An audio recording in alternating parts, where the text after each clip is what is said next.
Hello, and welcome to another episode of Chatter, a podcast from The Gist. On today's show, we're talking to Femi, the Our Future, Our Choice campaigner, who has been going up and down the country, campaigning against Brexit and trying to get a better handle on why people voted for Brexit. We had a really interesting conversation about the toxicity of our political debate, about where politics is going now, and the idea of being post-policy and post-fact. Don't forget to subscribe on Facebook and Twitter. But for now, enjoy the interview.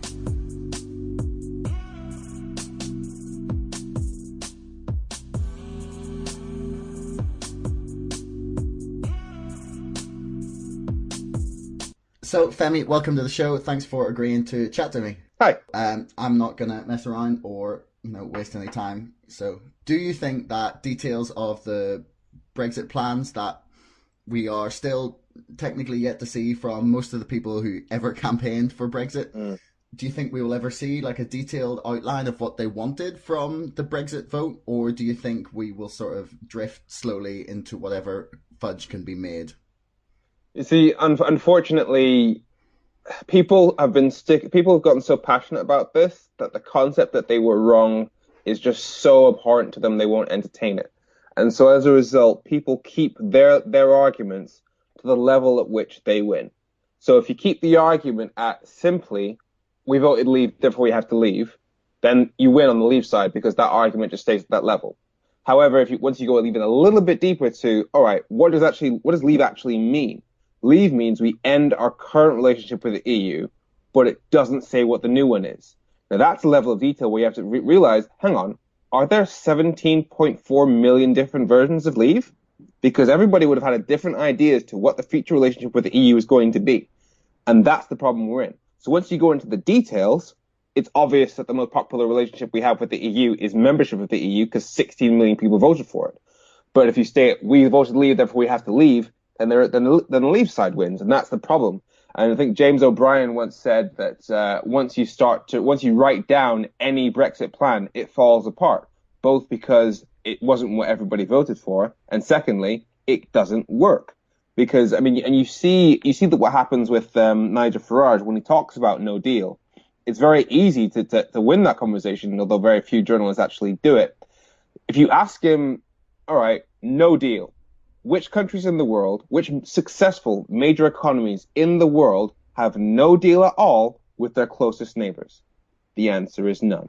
And he got prodded on that on Question Time recently, and he had to then say, all right, fine, no countries do that, but we'll get a great deal. Which means his argument for no deal is on the basis of getting a deal, when in 2016 he said that we get a deal just by voting to leave the EU. It's a fraud, and he wants to keep moving the goalposts. Oh, don't worry, that good deal is coming. But there will never be any detail because once you add detail, the entire thing falls apart. How do you think we've got to this point though, where there isn't any detail? Like we're three years down the road basically from the vote, and normally when you take an election and say you take a party's manifesto, however bare or detailed it may be, and then post-election those plans rarely survive intact. Like there's certain flagship policies that might be pursued, but generally it's a wish list rather than a specific program for government. But even then, it tends to be followed and laid out in more detail. And then, so it goes through Parliament. You have like policy proposals, like you start with your white paper and then it moves through the committee stage. It gets added and altered and sort of shaped and then put into practice. But we're 3 years down the road and there seems to be no real movement or desire to have that sort of movement from anybody who campaigned for it. Like, do you believe that they don't themselves know what they're voting for? Or do you think it's that it's still easier to sell a vague idea, and the longer that can be kept going, the longer they have to sort of either fudge something or just go, oh, well, it could have been possible, but now, it's not really possible anymore. But if we'd done it, we would have been right. Yeah, there's a lot of backseat driving in this thing. Nigel Farage went on Mar the other day and he was talking about how the reason things haven't gone well is because we didn't ask for a simple free trade deal. Well, firstly, we did ask for a simple free trade deal. That would have been the Canada model that they talked about before, but it would have left Northern Ireland separated off from the rest of the UK, still in the single market, in order to protect the Good Friday Agreement. so that wouldn't have worked in terms of keeping both nationalists and unionists happy. Now, as for the politicians themselves, I mean, yeah, you've got Jacob Rees-Mogg, who said that this was about taking back control, that Brexit was about taking back control, sovereignty, blah, blah, blah. And he said that the Brexit deal would be turning the UK into what he called a slave state. And yet he was actually willing to vote for this deal. There is no solid, consistent, honest politics on the Brexit side of this campaign. And also, you could argue that there's been massive failures on the Remain side. The entire political system is in an absolute free-for-all. And the reason why is because if you look at the Leave side of the argument, for the past 3 years, up until about October last year, the argument they used almost consistently from every Brexit mouthpiece that was out there is the EU need us more than we need them. Now, what's the point of that argument? The point of that argument is to say, we can vote to leave the EU. We can leave the EU because the EU need us so badly, they will bend over backwards to give us the deal that we want. Now, that means that most Brexit voters, almost all Brexit voters, wanted to vote to leave the EU, expecting that we would get a good deal. Now, what's a good deal? A good deal in the eyes of most Brexit voters, from what I've learned speaking to them, is a deal that gives us total control over our country, total control over our laws, no influence from the European courts, no influence from the European Parliament, and also allows us to trade just as easily with the rest of the EU as we currently do, because half of our trade was with the EU, and gives us the ability to completely control our trade policies. So trading with all countries around the world, having our own tariff regimes, and etc. That isn't here. Where we're sat right now, we have two options. We have a no deal, which, as I just explained, is something that no successful economy in the world does, because every country in the world has a trade deal with its closest neighbors. So we'll be doing something that every successful economy chooses specifically not to do. And that is not what people voted for in 2016, because, as I said, they were arguing for a deal. Or we have the deal we just spent 2 years negotiating, which basically means we follow the rules of the EU, but we no longer have a seat at the table in setting those rules. Right now, the UK has 73 of the 750 members of the European Parliament, meaning we have 3 times the voting power of the average EU country. To give that up in favour of following the rules but with no say at all, given that people voted for Brexit on the idea of having more control, that's the exact opposite. So there is no Brexit on the table that people actually wanted. So that's why we're in this mess. They have to keep pretending, don't worry, either A, I could have done it better myself, or B, we just have to keep pushing a little bit more and then we'll find that perfect deal after a while. They're in an absolute cul-de-sac of their own making. Okay, there's a couple of things I want to just note one that you've said there. You mentioned that we have 3 times the voting power of the average European country. We were actually also on the winning side of, I think it was 85% of votes in the European Parliament. So it's not like we were being like dictated to as this like sort of majority or minority group in the EU Parliament fighting everything and getting rejected. We were on the side of most of the votes. Yeah. which I find fantastic and just hilarious, actually, given that we kept being told we were being dictated to. But do you think there is do you think there's anyone with an actual plan? And who do you think is to blame for the fact that the UK public are happy to accept people without an actual plan? Does anybody have an actual plan? I mean, no deal isn't a plan. No deal is admitting that there isn't a plan. Oh, that's what no deal is. That was the other thing I wanted to know. Sorry to interrupt you. That no deal does not mean we just leave and then we trade on World Trade Organization rules with the EU. The World Trade Organization have said that it's not possible to go straight to that from if we crash out. And it will not mean that we don't have a deal with the EU. All it will mean is that we go with no trade agreement until we negotiate a trade agreement. We will have to go back to the EU from a worse position where we've got no deal and we're paying tariffs on all of our goods and to a point where we have to then negotiate with the EU. So if people think we're in a weak position now, that would be so much worse. Yeah. I mean, as I said, no country in the world doesn't have a trade deal with its closest neighbors because those are the countries that are physically closest and physically easiest for us to trade with. Now, all the countries of the EU, if we leave the EU, they would have lost access to one country in their neighborhood. We would have lost access to 27 countries in our neighborhood. Who do you think is going to be in the stronger position? So the idea that we get a better deal after leaving without one is just illogical. And that's the thing. There is no plan on the table. Yeah. So yeah, who do we think is to blame for the British public's acceptance of no real detail or policy? Is it the press? Is it the politicians themselves that sold it? Is it just the public as a whole, or is there some magical other person to blame for this? It's a it's a combination of all three. It stems from, well, I mean, there's the fact that people are so passionate about this, they don't want to hear about it. They're so bored of the debates. They just want simple answers to a complicated problem.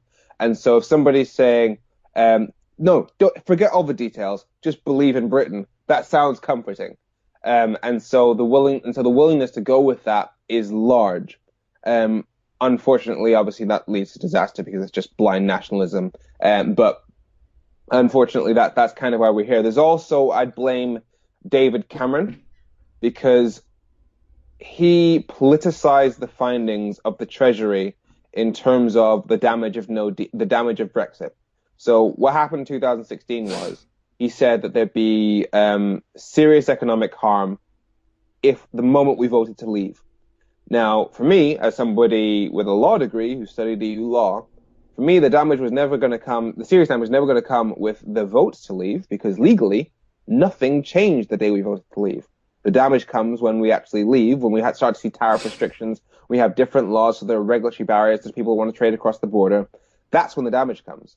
But he tried to scare people in the ballot box to make people scared to vote leave.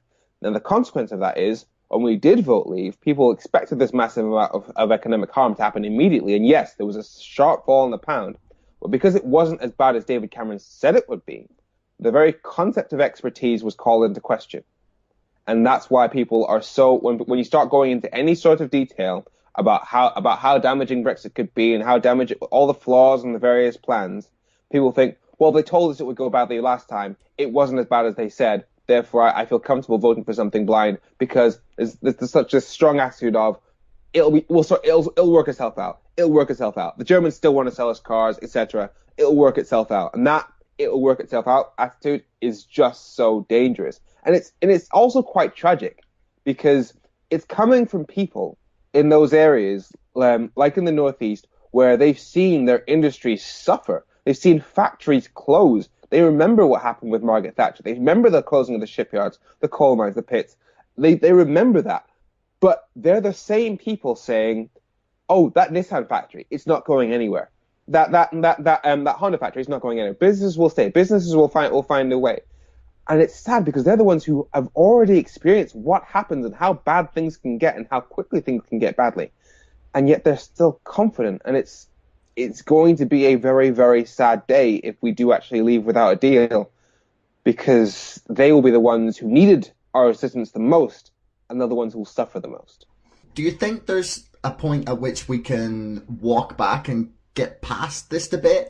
Like there was a period in America where George Bush was like polling at 70-80% approval, like not long after 9/11, where everyone was just like super proud and nationalistic and sort of quite together. And then slowly the debate kind of drifted from that, and then it became more and more polarized.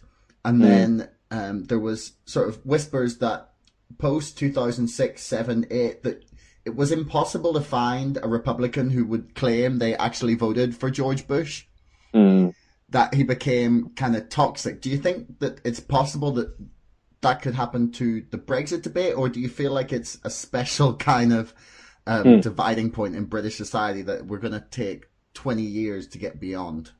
Okay, so if Brexit doesn't happen, it will take a lot longer for people to start feeling ashamed of having voted for it.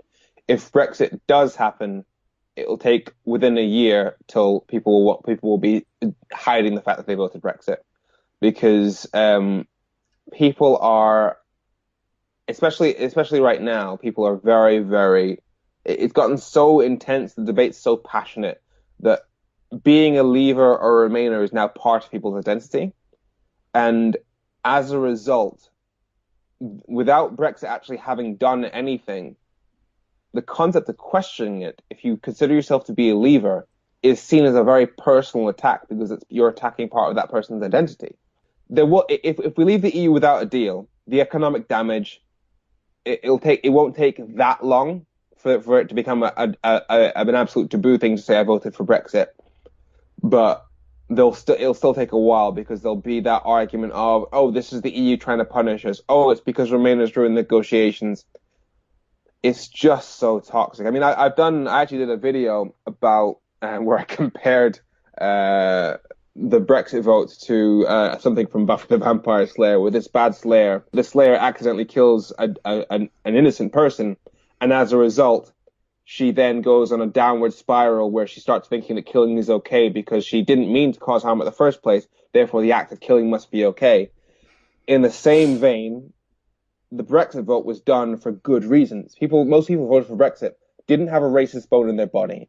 They just saw a political system that wasn't working for them. Their areas had been left behind by the political class.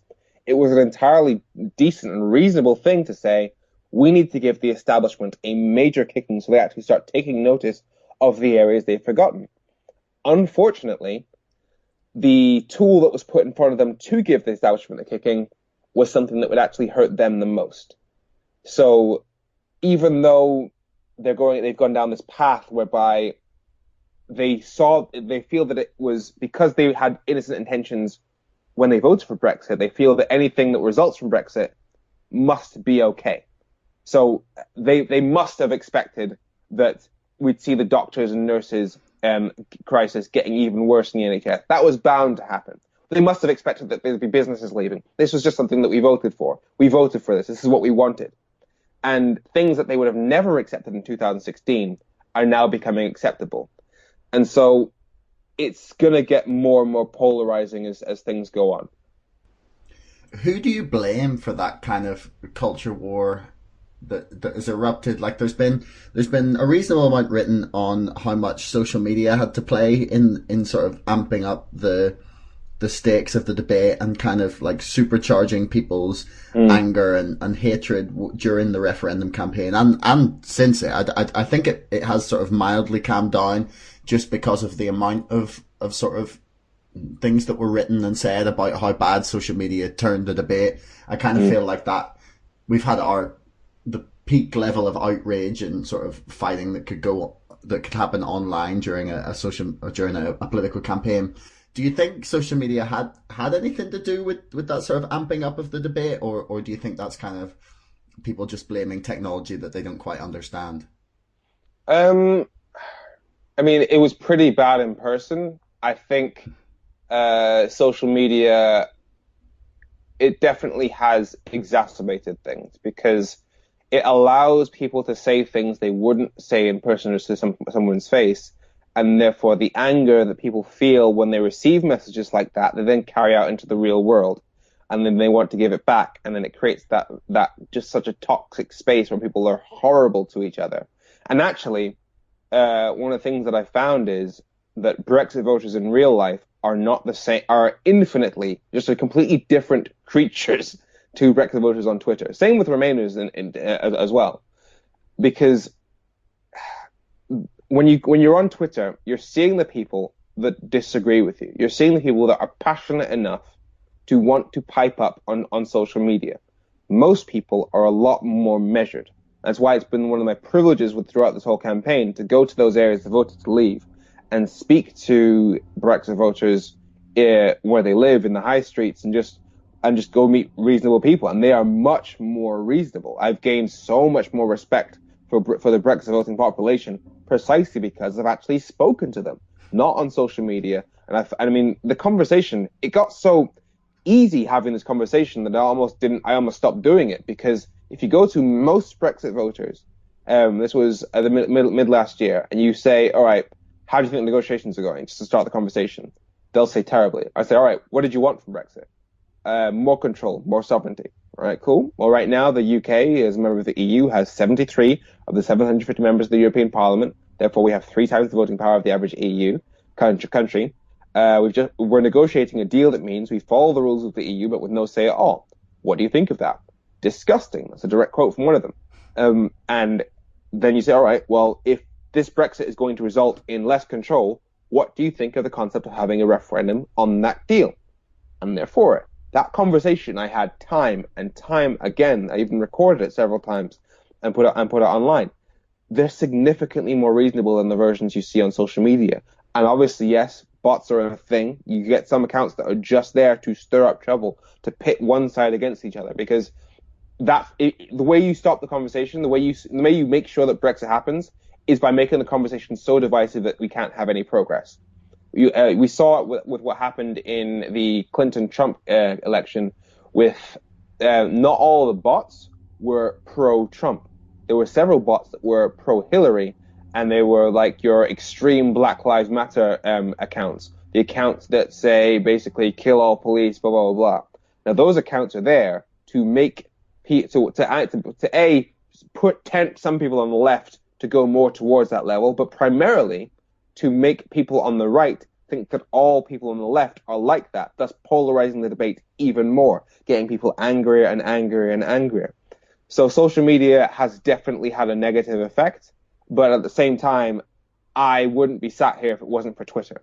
The ability to reach people and get some facts out there, which the news has utterly failed to do. In fact, if it wasn't for social media, if it wasn't for Twitter, the BBC would still have an incorrect definition of the single market, because I had to go on a Twitter rant to get them to change the definition because it was wrong and insidiously wrong. Because it basically said that the single market access just means a free trade deal, and if that was the case, we could just get a free trade deal and we'd solve all the problems. But it's not.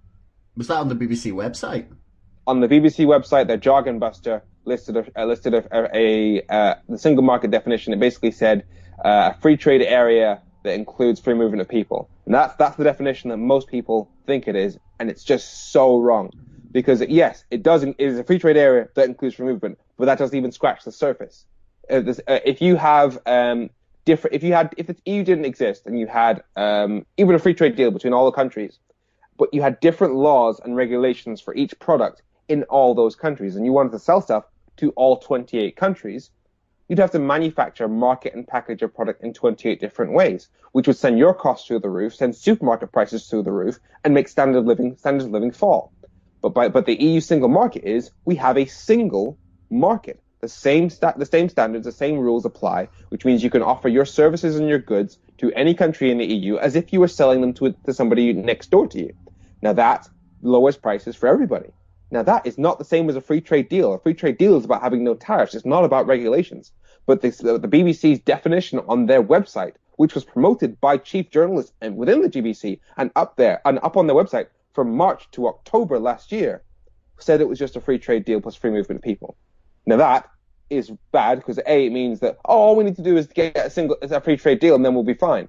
But it also is insidiously bad because that was the position of the government, that they kept saying, we'll get a free trade deal, it'll be fine. We don't need to be in the single market. People voted to leave the single market. No, they didn't. The entire campaign was every time somebody said we'll have less access to the European markets, people would say, no, we won't lose we won't lose even an element of our access to the European market because the Germans need to sell us cars. So the concept of losing access to the European market was not what people voted for at all. Now, you mentioned the BBC quite a few times there. What do you think is the cause of the BBC's kind of, lack of high journalistic standards, to put it one way? Essentially, they've been accused of being both pro and anti-Brexit by the left and the right wing. In my mind, they're sort of somewhere in the middle, I always sort of look at them as being pro number 10 Downing Street in a weird way. But not entirely, because then they couldn't call themselves journalists, but you could argue that they're not. What do you think is the main cause of the BBC's incompetence and failure to cover the issues in a way that they probably should be? Well, I'll put a caveat on it in terms of the fact that I was recently extremely impressed by Mar this weekend because he took Farage to task. He destroyed him. It was a beautiful thing to see. But other than that, yes, the BBC has thoroughly failed this country in terms of its journalistic standards, not because they've had a massively pro or anti-Brexit stance, but because their definition of balance is just so wrong. Because they feel that they have to, with every single story, present both the arguments that would lead it to be a pro-Brexit story and the arguments that would lead it to be an anti-Brexit story, as if they're equal. Because balance does not mean that you present the pros and cons of drinking arsenic as equal. But that's the stance that the BBC seems to have taken, and they weren't always like this. At the end of up until the end of 2016, they were reporting every story that came out. So if there were lots and lots of stories that showed that Brexit was going to be a bad thing, they'd report them. And then Theresa May went on national television and criticised the BBC for being anti-Brexit. And then almost day and night, they changed.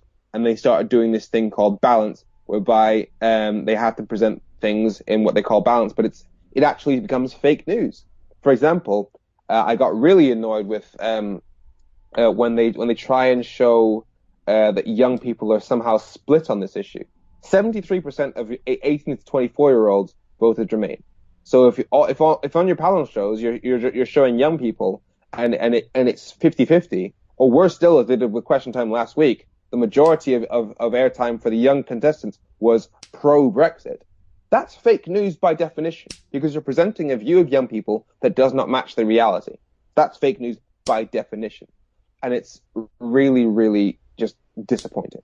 Do you think that's fear or willful ignorance of the reality, or do you think that's something more malicious?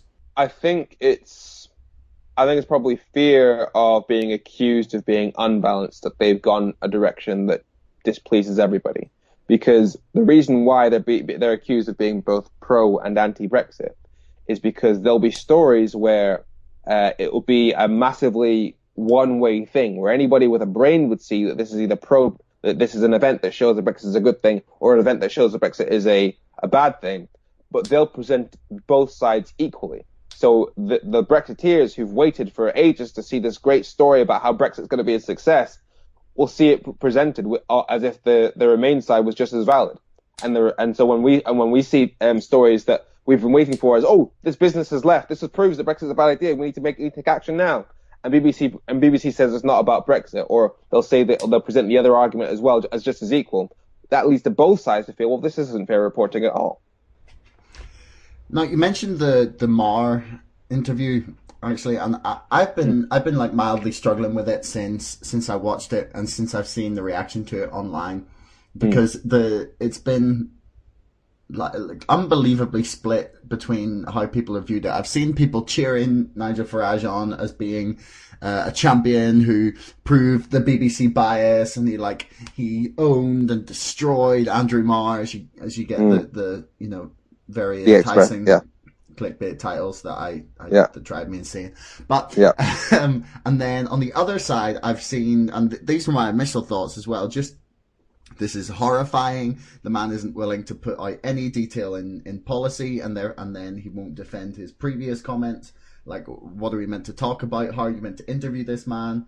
Like, there is nothing that he will actually answer or detail. So how is it even possible that he's the leader of a party that's now polling between sort of 20 and 30 and 34? I think I saw them in one poll.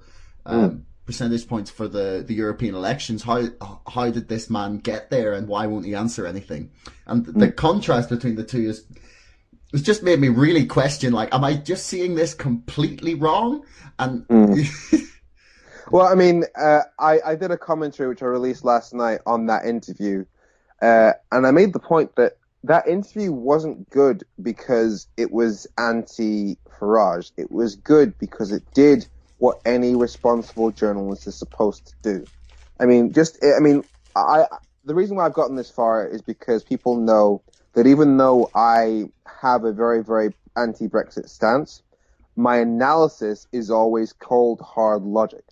And if you've got the head of a party without a manifesto, then the only manifesto you can judge is that person, because the party will be defined and controlled by somebody who isn't accountable to any specific written down manifesto other than himself. Which means that the only manifesto you've got to analyze is to have a look into that person. So it was a totally reasonable, legitimate thing to focus that interview on Farage as a person, because that's all we have to go on as to what the Brexit Party is. Now, the second thing is, he's the leader of a party whose sole thing is that they're calling for a no-deal Brexit. Now, if the leader of a party is calling for a no-deal Brexit, and the only way you can judge that party is by the actions of that leader, then it's obviously the most logical thing that you look back through the things he said about a no-deal Brexit, especially if he's saying that everybody voted for a no-deal Brexit. And if you know that he's saying that, but in the referendum campaign, especially to Mar specifically, so it's not like it's something he wasn't aware of, he said, quote, if Norway, Iceland, and Switzerland can get deals that suit them, we can do something far, far better than that. Norway chooses its own deal, we will choose our own deal. Now, that is not somebody advocating no deal. In fact, he said that in response to Mar saying that people are worried that Brexit might lead to economic harm. So that people are worried about their jobs, about their welfare, about their standard of living. And his response was to reassure them by saying we'd get a deal.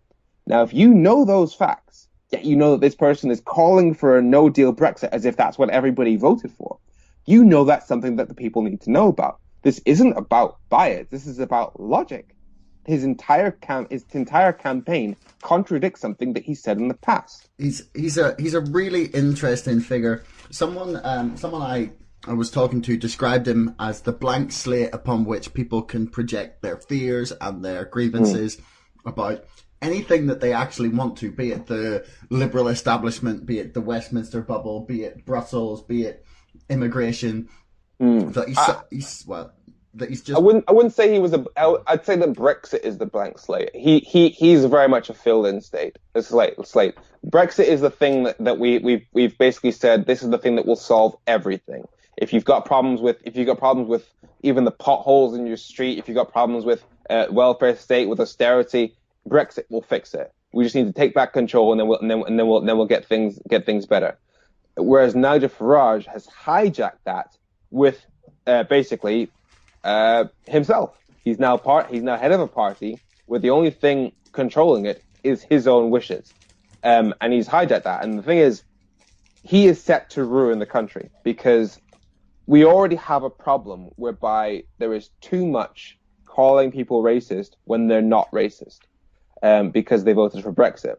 Now, that I get. In fact, I said it today. If you voted for Trump, specifically, I have a lot less respect for you than somebody who votes for Brexit, because there's nothing inherently racist or bigoted or whatever about wanting to leave the EU. You could do so on the basis of having more control. You could do so on the basis of wanting to do things that you feel the EU doesn't let you do, etc. However, if you vote for Trump, he is somebody who has said explicitly racist things and has horrible views. Therefore, anything he does, including Alabama today banning abortion, is you are responsible for because you put him in that position. Now, with Brexit, you can vote for Brexit for reasons that are completely not racist, but if you vote for Nigel Farage's Brexit party, when the only thing you have to go on as to what that party is what its leader has said, and that leader has been fundamentally racist and proven to be so, and proven to be a liar, you are responsible for everything he says in the future and everything he said in the past. Now, one of the things that I've been trying to hammer home is that we need to stop calling Nigel Farage racist unless we can show receipts, unless we can prove it. Now, the one way you can prove it is the Breaking Point poster from 2016. The reason why that poster was racist is the poster where he showed all the Syrian refugees supposedly coming to this country and said we need to leave, we need to break free the chains of the EU so we can take back control of our borders. That was the message on the poster. The reason why that was racist was because the UK is not part of the EU's common asylum policy, which means we're not subject to quotas unlike other EU countries, which means that none of the people in that photograph that Nigel Farage was using had any rights to come into this country under EU law. Now, if he's chosen specifically people of Middle Eastern background to scare people about immigration, when they had nothing to do with Brexit. And the only people who do have something to do with Brexit, people from European countries who look like Nigel Farage, yet he thinks that those people are scarier. The only possible explanation is racism, because he's basically chosen brown people, even though they have nothing to do with it, to scare people coming into this country. Now, the counter argument, which I've heard, is, oh, but once they stay here and claim asylum, they'll then get EU passports, and then they can come here. Again, that's a racist argument, because it takes 7 to 8 years in Germany to get a German passport. At which point you've lived in Germany. You must, in order to get that German passport, you need to be speaking German, integrated into society, your own job, etc. Now, if you've done that, and you're therefore a German-speaking German citizen integrated into society, what exactly is the reason why you shouldn't come into the UK? You're basically saying that the reason why he shouldn't come is because, oh look, he's come from Syria. Again, that is fundamentally racist. Yeah, I can't really deny that. No, it's the Breaking Point poster was particularly shocking. I think there was a point where Farage went from a sort of just a standard anti-EU campaigner and sort of Eurosceptic into someone who was willing to basically say anything. Because pre-2016, I wasn't his biggest fan, but at least he was making some genuine points about the faults and flaws of the EU, which isn't perfect. Agreed. But I don't know what it was. Maybe he just saw the finish line and figured he should do anything to get over it. Well, I think he knew there was a base he could speak to. But I find that people are happy to overlook things they don't like if they are able to get the things that they really believe in or proclaim to believe in. So it becomes a difficult thing to sort of try and separate out. Like one of the Farage and Servation identified, with some private polling at the very, very beginning of the referendum campaign, that one of the biggest things that they could play on was immigration, and that the debate didn't really turn completely towards immigration, especially not from the Vote Leave campaign until very late in the campaign. Earlier on, it was more to do with sovereignty and sending the NHS £350 million a week and a whole lot of other lies. But I find that Farage seemed to sort of hone in on something that could be used to help get people over the line. They'd be like, oh, okay, well, we can reduce immigration, and given that Britain is sort of ironically pro and anti-immigration, they're pro the idea but anti the actual practice. Yeah, so here's the thing. Nigel Farage often says this thing, which is we want to leave the EU so we can have a much fairer immigration system that doesn't discriminate against people from outside the EU.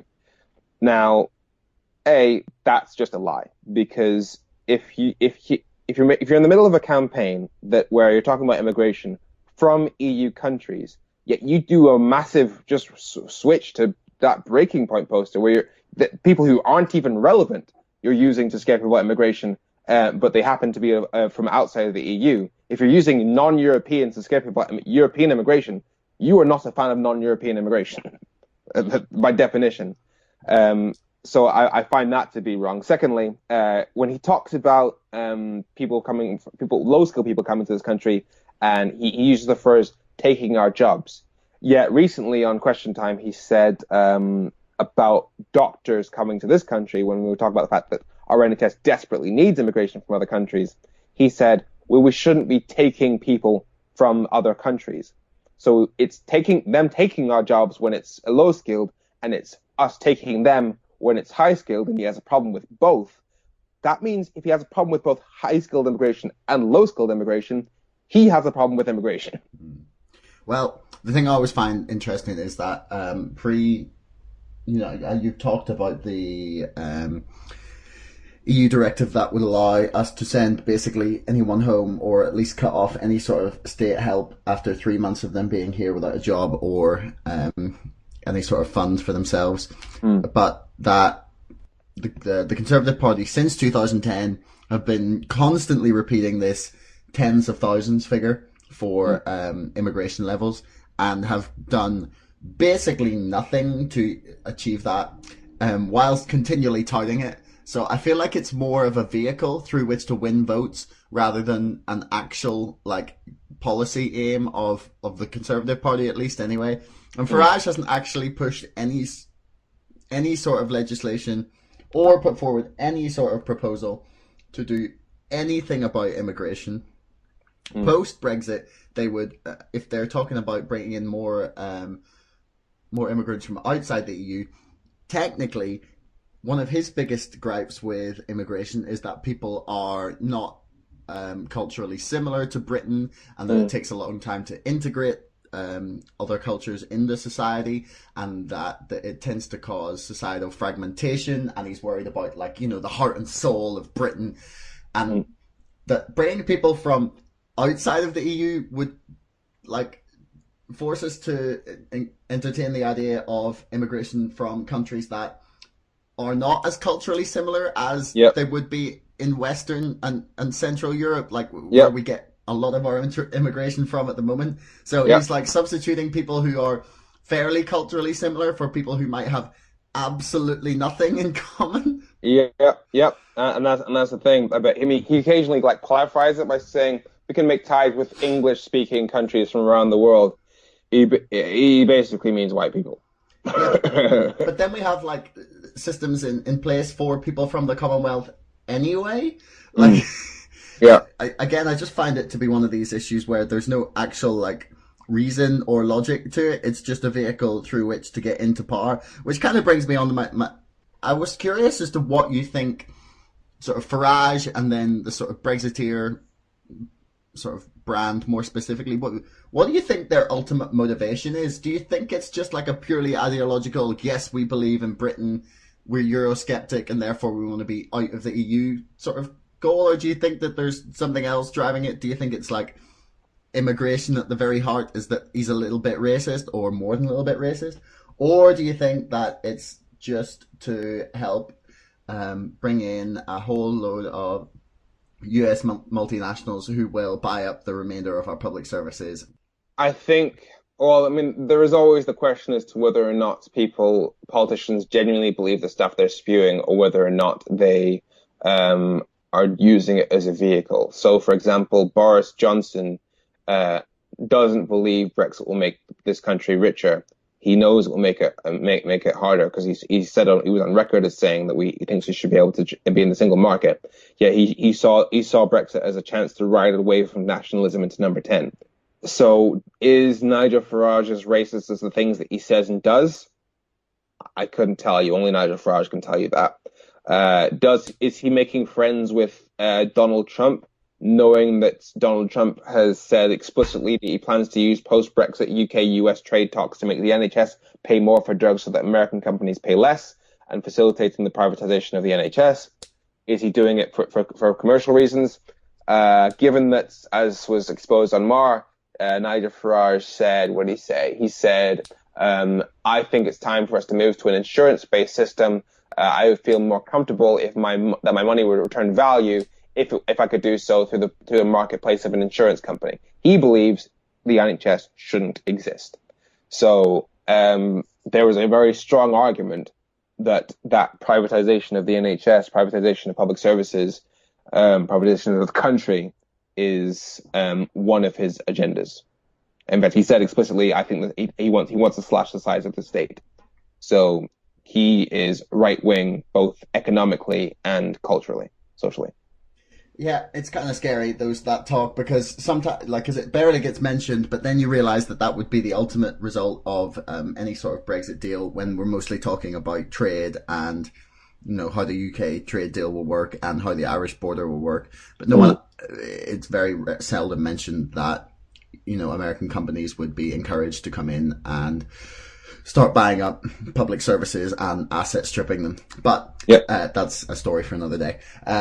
Just to finish up here, I wanted to ask what your thoughts on where we were headed to next, maybe in the next few months. Do you think we are going to leave on October 31st, or do you think there'll be another extension? And do you think things will actually go ahead, or will we get a second vote? It depends on the European elections. So if the European elections, if Nigel Farage gets more than 50% of the vote, well, if UKIP and Nigel Farage combined get more than 50% of the vote, then it will be untenable for the UK to remain in the EU on the basis that we'd have just elected a whole bunch of thugs to the European Parliament. Now, does that mean no deal? How likely do you think that is? That he wins. Yeah. Well, that he gets 50%. Because I can see him winning the majority, or I think I can see them being the biggest party, but without... yeah. I think it's possible, because he is making very large strides. I hope not, but it's still possible. Because, anything could happen. It's post-2016. I don't have any expectations anymore. Now, if that were to happen... it becomes untenable for us to stay, and Parliament would feel such a pressure to leave that it would likely just ratify the only deal it can. And that would be the deal we've got, and that basically ruins the country because Brexiteers hate it arguably more than Remainers, leading to a lifelong blame game of Remainers ruin Brexit, Leavers ruin the country, everyone at each other's throats, so we all die. That is not a good outcome. However, if the result of the European elections is more reasonable, e.g. either potentially Remain backing parties get more than 50% of the vote, that would be nice.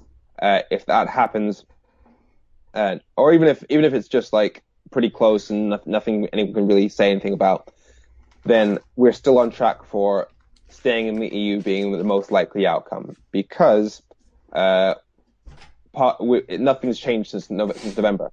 We still have a situation where if you're an MP, you know that part of your constituents wanted to leave, part of your constituents wanted to stay. Those who wanted to leave wanted more control, and you can't vote for a deal that means you're both outside of the EU and have less control over the country, because then you annoy both halves of your electorate and you put yourself out of a job. So you can't vote for the deal. You also can't vote for no deal, because even the Leavers that say they want it now, by the time they start losing jobs before the next election, they'll be screaming, "We didn't vote for this. You promised we get a good deal." So again, you can't vote for that because you'll be out of a job. The only way they can avoid responsibility is a new referendum on the deal. And if we're given a choice between staying in the EU and a Brexit deal everybody hates, the most likely outcome is that we stay in the EU.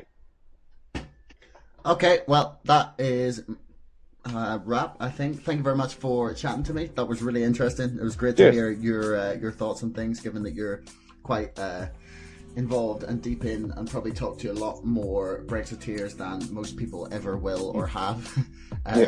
So really appreciate you taking the time to chat to me. Thank you. Thanks so much for listening. If you enjoyed the show, don't forget you can subscribe on Facebook or Twitter to make sure you never miss a new episode. Make sure you keep listening over the next few months to hear more about my book called The Establishment Civil War. Thanks again for listening. See you next time.